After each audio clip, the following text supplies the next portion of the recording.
Bugün hepimizin hayatında en az bir kere yaşadığı, o çok tanıdık, hatta belki de fazlasıyla sinir bozucu olan o anla başlayalım istiyorum. Evet, o hastane koridorları anın değil mi? Kesinlikle. Yani doktora gittin, o parlak ışıklı, hani insanın içini üşüten soğuk bekleme salonunda oturdun, kan verdin, belki uzun uzun tahliller falan yapıldı. Günlerce de o sonuçları beklersin, içini böyle garip de endişe kemirir. Aynen öyle. Sonra doktorun karşısına geçiyorsun, elindeki kağıtlara şöyle bir bakıyor ve o an için dünyadaki en anlamsız cümleyi kuruyor. Her şey normal, tahlilleriniz tertemiz. İşte o an aslında dışarıdan bakıldığında büyük bir rahatlama anı olmalı. Hani derin bir oh çekmen gerekir. Ama genelde hissettiğin şey tam tersine büyük bir boşluk. Hatta bazen bir tür çaresizlik oluyor. Çünkü sen hiç de normal hissetmiyorsun ki. Başka bir doktora gidiyorsun, belki başka bir uzmana daha görünüyorsun, daha fazla test, filmler, taramalar falan. Sonuç yine aynı çıkıyor. Bir şey bulunamadı. Ortada gösterebileceğin hiçbir somut şey yok. Yok, evet. Eve dönüyorsun, bir yandan bedeninde gerçekten bir ağrı var, bir yorgunluk, belki derin bir sızı taşıyorsun, yani hasta hissediyorsun, yataktan çıkamıyorsun ama diğer yandan da içten içe o korkunç şüphe büyümeye başlıyor. Acaba uyduruyor muyum hissi? Tam olarak o. Acaba hepsi kafamın içinde mi, ben mi uyduruyorum, neden kimse neyin bulduğunu bulamıyor diye kendini yemeye başlıyorsun. Çünkü ortada kanayan bir yara yok, kırık bir kemik yok, taramalarda parlayan karanlık bir leke yok. Ama hissettiğin o acı ya da o ağırlık tamamen gerçek. Ya da şöyle düşün, şu senaryoyu hepimiz biliriz. O sabah kalktın, kağıt üzerinde gayet 8 saat uyumuşsun. Hı hı. Hesapta dinlenmiş olmam lazım. Evet ama sanki bütün gece sırtında taş taşımış gibi yorgunsun. Tatile gidiyorsun güya dinlenmek için. Deniz kenarında günlerce yatıyorsun, hiçbir şey yapmıyorsun ama zerre kadar yenilenmiyorsun. Pazartesi sabahı o görünmez yük hala omuzlarında duruyor oluyor. Biliyor musun bunu konuşurken bile şu an içimde bir yer sızlıyor aslında. Neden? Çok mu tanıdık geldi? Çok. Yani çünkü ben tam olarak bunu yaşadım. Tahlillerin pırıl pırıl çıktığı, böyle doktorların yüzüme gülümseyerek hiçbir şeyin yok, turp gibisin, sadece biraz stres yapmışsın dediği ama benim kelimenin tam anlamıyla kolumu kaldıracak halimin bile olmadığı bir dönemdi. Bedenin kontak kapatmış resmen. Bedenim bana hiçbir haber vermeden sessiz bir greve gitmişti. Aynen öyle. Fabrika durmuştu, şalter inmişti ama kimse sorunun nerede olduğunu bulamıyordu. O kadar yalnız hissettiren bir süreç ki insanın kendi aklından şüphe etmesine yol açıyor. Hani insanın kendi bedeni içinde böyle mahsur kalması ve kimsenin o kilidi açamaması bence modern çağın en yaygın ama en az konuşulan salgını. O yüzden şu an doğrudan bizi dinleyen sana dönmek istiyorum. Sen de bunu yaşadın mı? Her şeyin normal dendiği ama senin o tamamen dağılmış hissettiğin o anı biliyor musun? Bedenin ne zaman hangi açıklanamayan hisle, o derin yorgunlukla ya da geçmeyen bir ağrıyla sana bir şey söylemeye çalıştı. İşte bugünkü incelememizin de asıl misyonu tam olarak bu sorunun etrafında şekilleniyor. Kaynaklarımızda dolaşırken o karmaşık hastane terimlerini, sendrom isimlerini, etiketleri falan tamamen bir kenara bırakacağız. Sadece hislerin diliyle konuşacağız yani. Aynen. Sadece hislerin diliyle birlikte iki temel gerçeği keşfedeceğiz. Birincisi, yaşadığın o semptomlar, o yorgunluk, o açıklanamayan ağrılar kesinlikle kafanın içinde değil. Onlar tamamen gerçek. İkincisi de bedenin aslında seninle konuşuyor. Sadece onun dilini dinlemeye başlaman gerekiyor. Aynen öyle. O zaman bu dili çözmeye başlayalım yavaş yavaş. Madem bu hisler sadece kafamızda değil, uydurmuyoruz, bedende tam olarak ne oluyor o zaman? Yani bize okulda matematiği, tarihi, yabancı dilleri falan çok güzel öğrettiler. Ama kendi bedenimizin, o içinde yaşadığımız evin dilini kimse bize öğretmedi. Yabancı bir ülkede yolunu kaybetmek gibi. Gerçekten öyle, kendi içimizde kaybolmuş gibiyiz. Şöyle düşünmek lazım. Beden sürekli konuşan canlı bir organizma. Sadece kelimelerle ya da mantıkla değil, duyumlarla konuşuyor. Günlük hayata bir bakalım istersen. Tamam, nasıl bir dil bu? Mesela bir toplantıdasın ya da gergin bir tartışmanın tam ortasındasın, omuzların durduk yere kulaklarına doğru kalkıyor, boynun kasılıyor. Bedenin o an hücresel düzeyde sana şunu söylüyor aslında: bir şeylere karşı savunmaya geçtim, burada bir tehlike seziyorum, gardımı almalıyım. Ya da o meşhur boğaz düğümlenmesi durumu. Hani yutkunursun da gitmez o yumru, su içersin, geçmez. Evet, işte orada beden fiziksel bir tıkanıklık yaratıyor. Çünkü mekanizma çok net. Söyleyemediğim, içimde tuttuğum, yuttuğum bir şey var diyor. Yani kelimeler çıkmak istiyor ama biz tutuyoruz. Kesinlikle boğaz kasları o kelimeleri dışarı atmak isteyen ses telleriyle aman sus diyen, onları içeride tutmaya çalışan zihnin kontrolü arasında sıkışıp kalıyor. Midende hissettiğin o ani sıkışma, o kramp mesela. Korktuğumuzda falan olur genelde. Çünkü sindirim sistemi o an duruyor, bir şeyden çok korkuyorum, enerjimi yemeği sindirmeye değil, hayatta kalmaya harcamalıyım demenin bedensel bir hali bu. Gece yatarken çeneni sıkmaktan, sabah kalktığında o dişlerini sızlaması falan O çok fenadır, gün boyu baş ağrısı yapar. yapar, çünkü gün boyu ifade edilemeyen, bastırılan öfkenin kaslarda biriken enerjisidir o çene sıkması. Bu semptomların hiçbiri rastgele oluşan arızalar değil. Bekle bir dakika, yani buradan şöyle bir anlam çıkıyor. Bedenimiz aslında yaşadığımız her şeyin böyle gizli bir kaydını tutan bir sistem gibi. Çok doğru bir benzetme. Bir nevi kara kutu gibi. Evet, kara kutu, çünkü biz hayatın o inanılmaz hızına kapılıp bazı şeyleri atlattığımızı sanıyoruz ya hani. Bir olay yaşıyoruz, çok üzülüyoruz veya öfkeleniyoruz. Sonra tamam geçti gitti önüme bakayım diyoruz. Zihin o dosyayı kapatıp rafa kaldırıyor ama anladığım kadarıyla beden o dosyayı hiç kapatmıyor. Tam üzerine bastın aslında. Uzmanların, mesela ünlü psikiyatrist Bessel van der Kolk'un çalışmaları bu dinamiği inanılmaz bir netlikle açıklıyor kaynaklarımızda. Temel bulgusu şu: beden skoru tutar. Beden skoru tutar. Çok çarpıcı. Mekanizma tam olarak şöyle çalışıyor.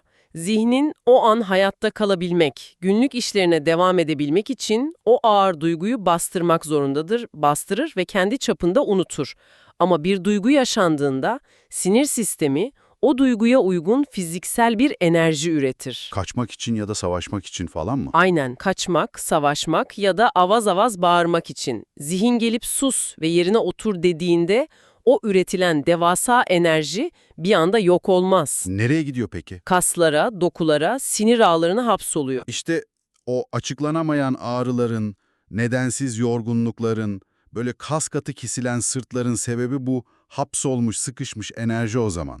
Zihin unuttum dese de sinir sistemi ben o günkü o büyük korkuyu, o öfkeyi hala burada, işte tam bu boyun kasının içinde tutuyorum diyor. Kesinlikle öyle. Hatta bazen durduk yere bugün kimse bana dokunmasın hissi gelir insana. Tenin bile hassaslaşır. Evet, birisi yanlışlıkla omuzuna dokunsa irkilirsin. Çünkü sinir sistemi hala tetikte, hala tehlike geçmiş değil onun için. Beden o eski anları, o işlenmemiş, hani sonuca ulaşmamış duyguları taşıyor ve onların duyulmasını bekliyor aslında. Görülmediği sürece de sesini hep daha fazla yükseltiyor. Nasıl yani, hastalık falan olarak mı dönüyor? Önce küçük bir fısıltı olarak geliyor, hafif bir boyun tutulması mesela. Eğer dinlenmezse yıllar içinde o kronik, dayanılmaz bir ağrıya dönüşüyor. İyi de bu kayıt tutma işinin, bu birikimin eninde sonunda böyle patlak vereceği bir nokta olmalı. Yani zihin sürekli sorun yok deyip her şeyi halının altına süpürüyor. Beden de o halının altındaki dağ gibi birikintiyi tek başına sırtlanıyor. Bunun bir sınırı var sonuçta. İnsanız biz. İşte uzman doktor Gabor Mate'nin araştırmaları da tam bu kırılma noktasına odaklanıyor. Mate, yıllarca ağır hastalıklarla boğuşan insanları incelediğinde ortada inanılmaz çarpıcı bir ortak özellik buluyor. Hangi ortak özellikmiş bu? Mate'nin bulgularına göre bedenleri en çok iflas edenler, en ağır semptomları gösterenler, genellikle hayatlarında en çok evet diyen insanlar. Nasıl yani? Uyumlu olanlar mı? Başkalarına sürekli bakım verenler, herkesi memnun etmeye çalışanlar, aman tadımız kaçmasın, tartışma çıkmasın diye kendi sınırlarını bir türlü çizmeyenler, kendi ihtiyaçlarını, kendi yorgunluklarını hep en arkaya, en sona atan insanlar. Bunu hiç düşünmemiştim. Yani başkalarına sürekli evet demek, sırf onları kırmamak için kendi sınırlarını ihlal ettirmek, aslında kendi bedenime hayır demek anlamına geliyor. Aynen öyle, kendinden çalıyorsun. Bunun bedeni nasıl hasta ettiğini anlamaya çalışıyorum şu an. Yani psikolojik bir sınır ihlali, böyle zihinsel bir taviz nasıl oluyor da gerçek bir fiziksel çöküşe dönüşebiliyor? Mekanizma aslında tamamen hayatta kalma içgüdüsüyle ilgili bir durum. Sen içinden hayır demek gelirken sırf karşı tarafı memnun etmek için evet dediğinde sinir sistemin bunu devasa bir güvenlik ihlali, bir tehdit olarak algılıyor. Çünkü kendimi koruyamadım hissi uyanıyor içeride. Tabii ki kendi sınırlarını koruyamamışsındır. Bu ihlal sürekli tekrarlandığında da sinir sistemin sürekli olarak alarm durumunda, o kırmızı alarmda kalır. Bedendeki o savaş ya da kaç mekanizması hiç kapanmıyor düşün. Bu sürekli alarm hali bağışıklık sistemini inanılmaz derecede yoruyor ve tüketiyor. Vücut sahte bir savaşla uğraşmaktan kendini onarmaya vakit bulamıyor. Ve en sonunda da biz o hayır kelimesini ağzımızdan çıkaramadığımızda olan oluyor, şalter atıyor. Beden devreye girip o kişinin yerine sert bir hayır diyor. Aynen öyle. Sen sınır çizemiyorsan, sen duramıyorsan o zaman ben seni durduruyorum diyor beden. O yataktan çıkamayacak kadar ağır hissettiğin yorgunluğun kendisi bedenin çektiği bir isyan bayrağıdır aslında. Şunu fark ettim şu an, girişte anlattığım o yataktan çıkamadım dönem var ya, ben o zamanlar sadece çok yoğun çalıştığım için böyle olduğumu sanıyordum hani, mesai yüzünden falan. Genelde ilk oraya yorarız. Evet ama şimdi geri dönüp o yıllara bakınca o dönem etrafımdaki herkese hallederim, tabii yaparım, hiç sorun değil dediğim dönemde. Zihnim herkesi idare etmeye çalışırken bedenim resmen artık yeter, ben hayır diyorum diye fişi çekmiş benim adıma. Benim koruyucum olmaya çalışmış aslında. Ve bedenin söylediği o büyük hayır genellikle kendini tam da o dediğin gibi çok derin bir yorgunluk olarak gösterir. Ama kaynaklarımız burada çok önemli bir ayrım yapıyor. Bu yorgunluk hani dün gece az uyudum, öğleden sonra bir kahve içeyim de kendime geleyim diyebileceğimiz sıradan bir yorgunluk değil. Çok daha derin ve katmanlı bir şeyden bahsediyoruz. Evet, 3 farklı katmanı var bu yorgunluğun. Yorgunluğun katmanları, bu gerçekten çok kritik bir nokta. Çünkü yorgunum deyip geçiyoruz ama aslında o kelimenin altında yatan sebep birbirinden tamamen farklı olabiliyor. İlk katman herhalde o hepimizin en iyi bildiği fiziksel yorgunluk, değil mi? Evet, bedenin gerçekten kas ve kemik kapasitesinin çok üstünde çalışması durumu. Ağır mesai yapmışındır, gün boyu ayakta kalmışındır ya da ev taşımışındır, kaslarda bildiğimiz laktik asit birikmiştir. Bunun çözümü nettir ve çok basittir ama. Dinlenmek, uyumak, uzanmak, vücut kendini zaten birkaç günde toparlıyor, onarıyor. Kesinlikle o fiziksel yorgunluk. Ama bizim bahsettiğimiz aylarca süren ve doktorların da hiçbir şey bulamadığı o hal maalesef dinlenmekle geçmiyor. Geceleri istersen 10 saat uyu, sabah aynı ağırlıkla yataktan kalkıyorsun. Demek ki o yorgunluk fiziksel değil. İkinci katman ne peki? Duygusal yorgunluk mu? Evet, duygusal yorgunluk çok daha sinsi ve ağır bir yük. Bu bedeninden ziyade çok fazla his taşımaktan kaynaklanıyor. Başkalarının yükünü sırtlanmaktan. O sürekli evet diyenlerin yaşadığı durum yani. Tam olarak o. Gabor Mate'nin bahsettiği o empati yorgunluğu. Çevrendekilerin dertlerini dinlemek, sürekli birilerini yatıştırmak, bakım vermek. O sırada sen kendi duygularını sürekli bastırdığın için sinir sistemin kilitleniyor. Görünmez kayalar taşımak gibi. Ve işin en kötü yanı tatile çıkmak duygusal yorgunluğu zerre kadar hafifletmez. O çok tanıdık, tatil dönüşü hüsranı. Havuz kenarında bütün gün yatarsın ama omuzlarındaki o görünmez yük, o duygusal olarak birilerini toparlama zorunluluğu hep seninle beraber şezlongda oturur. Zihnin hala başkalarının sorunlarını çözmeye çalışıyordur uzaktan. Ta kendisi. Peki ya üçüncü katman? Bazen insan kimseye bakım vermese bile, kimsenin derdini o gün dinlemese bile, sadece sabah uyanıp işe gitmek, hani günlük hayatı yaşamak bile devasa bir dağ gibi geliyor insanın gözüne. Evet, bu en ağır olanı. Bu ne fiziksel yorulmaya benziyor ne de başkasının yükünü taşımaya. Bu sanki, hani ben bütün bunları neden yapıyorum ki, bunun bir anlamı var mı hissinin yarattığı o karanlık ağırlık. Buna da varoluşsal yorgunluk diyoruz ve inanın en zoru, aşılması en güç olanı bu. Her sabah kalkıp aynı döngüyü yaşamanın, o aynı işe gitmenin, aynı boş sohbetleri etmenin, aslında senin için hiçbir anlam ifade etmediği o derin boşluk hissi. Bir nevi anlam kaybı yani. Yaptığın şeylerin, hatta kendi varlığının bir önemi olmadığı, hayatla kurduğun o derin bağın tamamen koptuğu anlar. ruhun pusulasını yitirmesi de diyebiliriz. Bunu 10 saat uyumak etki etmez ki. Ne uyumak çözer ne de en lüks tatile gitmek bunu iyileştirir. Sinir sistemi sadece şunu söyler: gittiğimiz bu yolun benim için hiçbir anlamı yok ve bütün enerjiyi içeriden keser. Bu saydığın 3 katman gerçekten insanın durup bir kendine bakmasını gerektiriyor. O yüzden tam da burada bu sesin şu an ulaştığı sana sormak istiyorum. Biraz duru ve dinle içini. Senin yorgunluğun hangisi? Omuzlarındaki o ağırlık fizikselliğin mi ötesinde? Çevrendeki herkesi ayakta tutmaya çalışan duygusal bir bakım veren misin acaba? Yoksa her sabah ben bunu neden yapıyorum diyen o varoluşsal boşlukta, o anlam kaybının içinde misin? Senin yorgunluğun hangisi? Bunu sormak çok önemli. Çünkü kendi yorgunluğunun adını koyabilmek, o görünmez yükün aslında ne olduğunu idrak etmek, o düğümü çözmeye başlamanın ilk adımı, tek yolu hatta.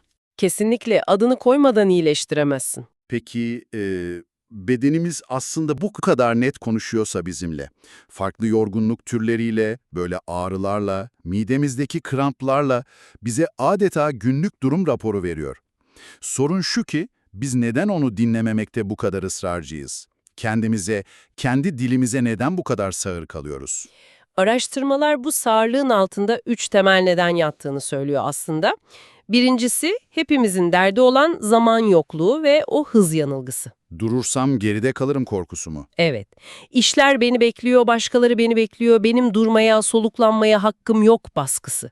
Modern hayatta biz durmayı, dinlenmeyi maalesef bir zayıflık, bir başarısızlık olarak kodlamış durumdayız. Hastalanmaya vaktim bile yok deriz ya hep. O çarka bir an önce geri dönmek için çırpınır dururuz. İkinci nedense çok daha derinde yatıyor aslında: korku. Neyin korkusu? Beden bazen o kadar ağır ve yüzleşmesi o kadar zor bir gerçeği taşıyordur ki içten içe sen bunu bilirsin. Eğer gerçekten durup onu dinlersem o duyacağım şeylerle, o yıllardır bastırdığım öfkeyle, o eski yaralarla nasıl başa çıkacağım dersin. O yüzleşmeden kaçmak için de sürekli hareket halinde kalıyoruz o zaman. Sürekli bir meşguliyet yaratıyoruz kendimize. Aynen. Kendi iç sesimizi duymamak için dışarıdaki televizyonun, sosyal medyanın, koşturmacanın sesini sonuna kadar açıyoruz. Çok doğru. Ve üçüncü neden de alışkanlık sanırım. Biz bedeni susturmayı çok iyi öğrendik. Şöyle düşün, bu bana hep şu örneği hatırlatır. Arabayla gidiyorsun yolda, ön panelde motor arıza ışığı yanıp sönmeye başlıyor. Kırmızı kırmızı. Bir sorun var, uyarısı. Evet. Biz ne yapıyoruz? Arabayı kenara çekip motora bakmak yerine o kırmızı ışığın üstüne siyah bir bant yapıştırıp yola aynen devam ediyoruz. Işığı görmeyince çözdüğümüzü sanıyoruz ama motor yanmak üzere. Harika bir benzetme. O siyah bantlar da günlük hayattaki ağrı kesicilerimiz işte. Değil mi? Ağrı kesiciler, o bitmek bilmeyen arka arkaya içilen kahveler, hadi biraz daha dayan, telkinleri. Beden avaz avaz bağırıyor, içeride motor yanıyor diye biz üstüne bant çekip devam ediyoruz. Ve ışığı kapatmak motorun yanmasını engellemiyor maalesef. Sadece yolda kalacağın o feci anı erteliyor ve hasarı çok daha büyütüyor. Bedeni sadece işimizi görmesi gereken bir makine, bir taşıt gibi görmek, modern çağın en büyük handikabı.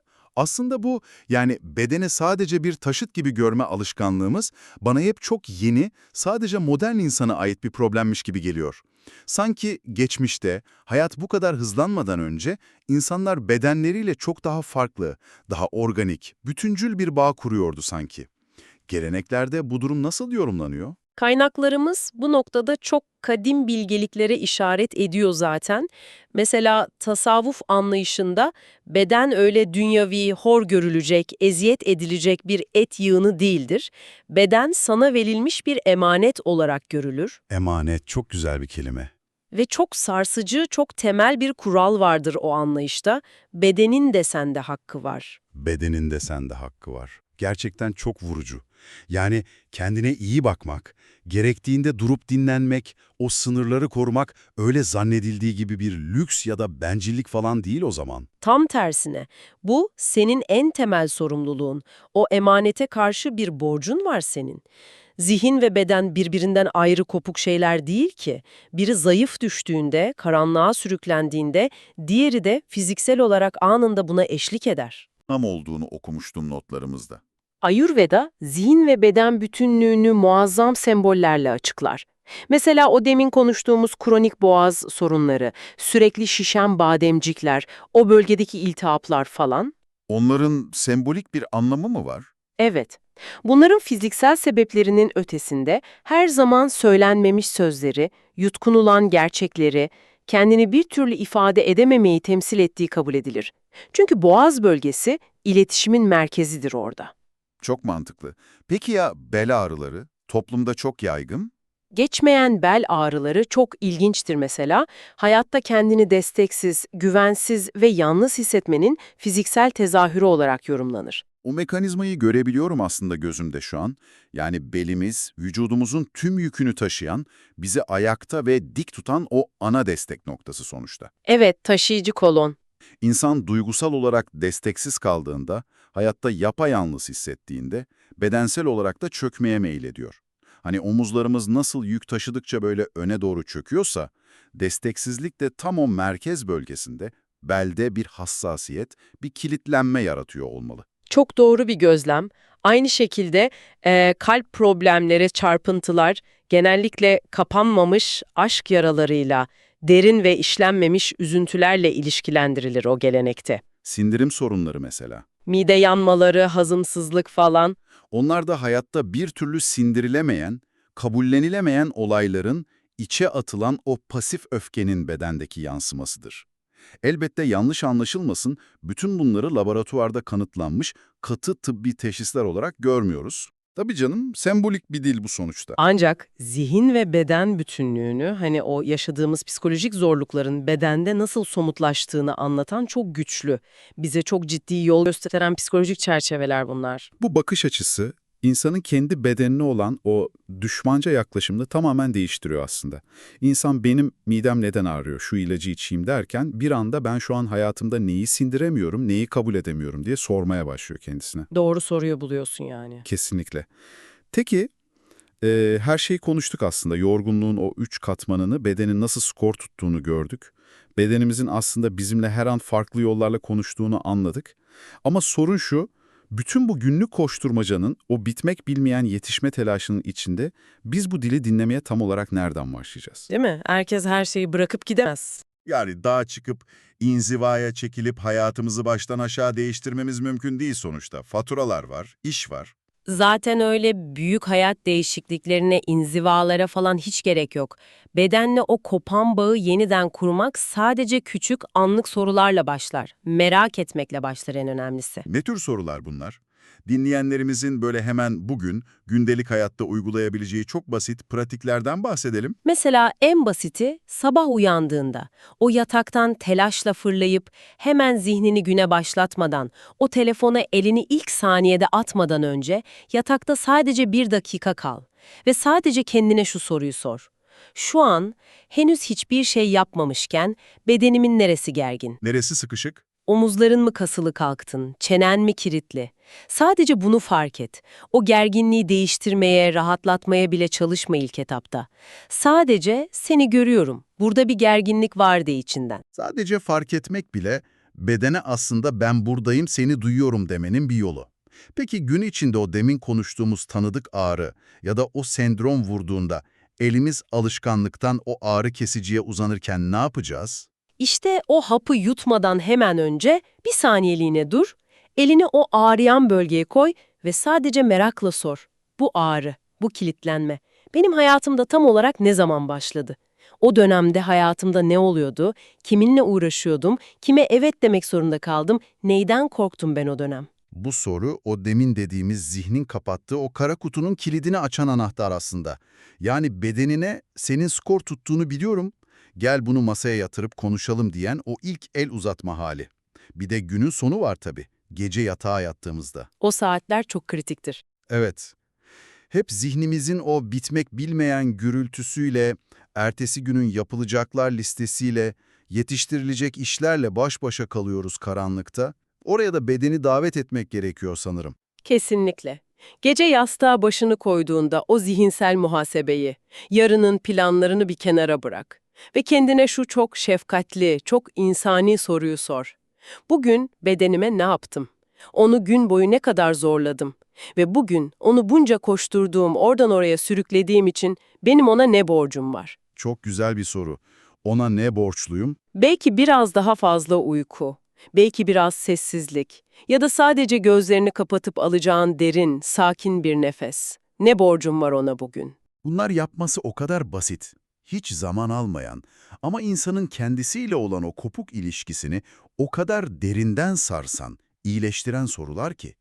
İşin sırrı o iletişimi, o köprüyü yeniden kurmakta yatıyor belli ki. Biz bugüne kadar ona gerçekten bir makine, üstüne alelacele boya çektiğimiz çatlak bir duvar gibi davrandık. Artık onunla o çay masasında eski, kadim bir dostla dertleşir gibi konuşmaya başlama vakti geldi. O dost seni hiç bırakmadı çünkü. Asla bırakmadı. Sohbetimizi yavaş yavaş toparlarken, o en baştaki asıl misyonumuzu sana tekrar hatırlatmak istiyorum. Eğer haftalardır, aylardır geçmeyen o yorgunluğu üzerinde taşıyorsan, doktorların bulamadığı ama senin bedeninde her bir saniye hissettiğin o semptomlarla tek başına boğuşuyorsan, şunu sakın unutma.